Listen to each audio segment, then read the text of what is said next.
আসসালামু আলাইকুম বন্ধুরা, কেমন আছো সবাই? আশা করি সবাই ভালো আছো। তো আমি আজকে শুটকি দিয়ে লতি রান্না করব। তো এখানে কড়াইতে দিয়ে দিলাম তেল, দিয়ে দিলাম পেঁয়াজ কুচি। পেঁয়াজ কুচিটাকে দিয়ে হালকা একটু নেড়ে দিয়ে দিলাম কাঁচামরিচ কুচি। তো দিয়ে দিলাম একটু পানি যাতে মশলাটা পুড়ে না যায়। তো এবার দিয়ে দেবো হলুদের গুঁড়া 1 চামচ, মরিচের গুঁড়া। তো দিয়ে একটু কষিয়ে নিব। তো কষানো হয়ে গেলে তো দিয়ে দেবো শুটকিটা আমি আগে থেকে ধুয়ে রেখেছি। তো শুটকিটা দিয়ে আমি ভালো করে আরেকটু কষিয়ে নিব। তো দিয়ে দিলাম 1 চা চামচ লবণ, দিয়ে দেবো টমেটো কুচি।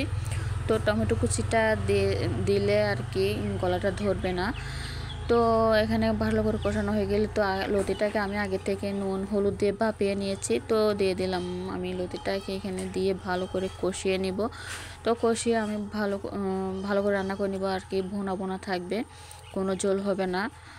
তো লতি এরকম ভুনা ভুনা খেলে অনেক ভালো। তো গলাও ধরার কোনো ভয় থাকে না। আসসালামু আলাইকুম, ধন্যবাদ সবাইকে। কেমন হলো কমেন্ট করে জানাবেন। আসসালামু আলাইকুম।